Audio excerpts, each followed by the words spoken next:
The night before my flight, my ex told me he could not be with me anymore because I was going to die and he doesn't want me. Now I came back and learned that he was selling everything I owned.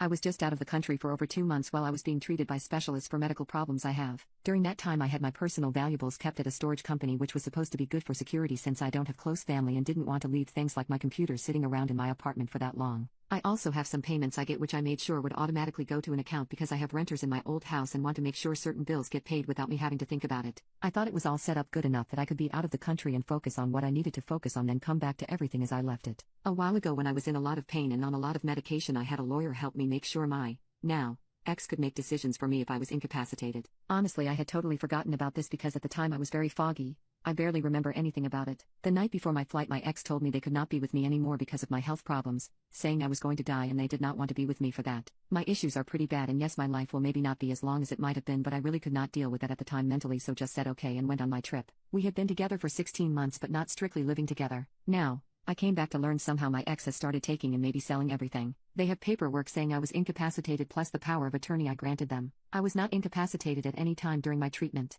I don't know what doctor could have signed such a thing. During the time I was gone, my ex has used this to check my belongings out of storage and I have no idea where my things are. I am worried it has all been sold. Stuff has also been taken out of my apartment. The tenants in my house were told by my ex that I was bedridden and they would have to move so my house could be sold. They are month to month and took this at face value and already moved out before I got back. They informed me that a realtor had been showing the house to people. I managed to get in touch with the realtor, and when I got him to understand the situation, he freaked out. There is already a buyer because my house was listed very far under market value. Stuff was already signed. Some money has already been paid. The buyers are already getting ready to move in. I told him to cancel everything and that this was not authorized in any way. He said the paperwork my ex had was legit and he needs to figure out how to handle this. I am waiting for more details. The account I set up before I left is cleaned out down to pennies and I missed an important payment because of this. The bank says yes, my ex accessed my account and everything was in order because I was incapacitated. My ex knew I was setting this account up and what it was for. They probably got details about it from my apartment. I have talked to my ex and the police. My ex barely responds, but when I stood at their door and screamed, they finally told me that I was in a coma.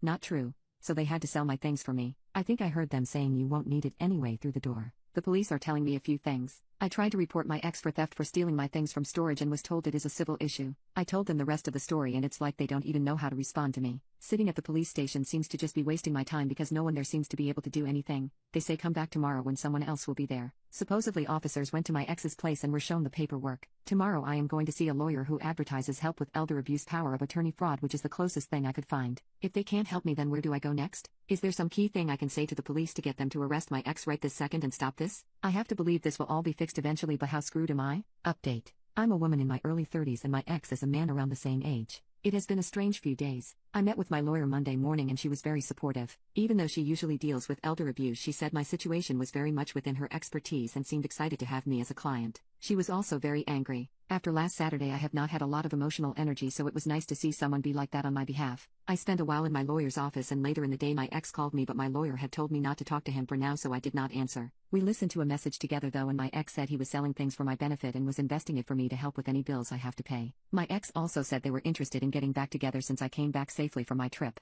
My lawyer laughed and it was a very surreal moment. After just a day my lawyer found out that my ex had done something like this before. He had been with a person who was very sick for a while, then took off with the contents of a joint account in their car right before they died. The person's estate got into a legal battle with my ex and got the car back but not the money in the end. She thinks this is basically what my ex was doing to me and that they probably did it other times too, but was not always sued over it or it was in other states. The whole relationship we had was just fake, I guess, and he misread the situation when I was leaving to go see specialists, thinking I was probably not coming back. That also explains why he never had a job if he just makes money off people like me. My lawyer sent a lot of letters out to lots of places on Monday, including one to my ex. They were all about revoking the power of attorney I had granted, and the one to my ex had a bunch of demands in it telling him to produce my money and belongings as well as copies of the power of attorney and the other documents my ex had about me. She spoke with the realtor and some other people about my house, and the unfortunate reality is I should probably let the sale happen and take the money. That is not really what I wanted to hear, but it's not the end of the world. She also had me get someone to change the locks on my apartment. Wednesday was a weird day because my ex showed up at my lawyer's office with some of my stuff. I wasn't there, so I don't know exactly what that was like, but I do have my computer back. My ex also produced the access codes for online investments made with my money, which seems to have pissed off my lawyer because it's going to be a headache making sure I get all my money back.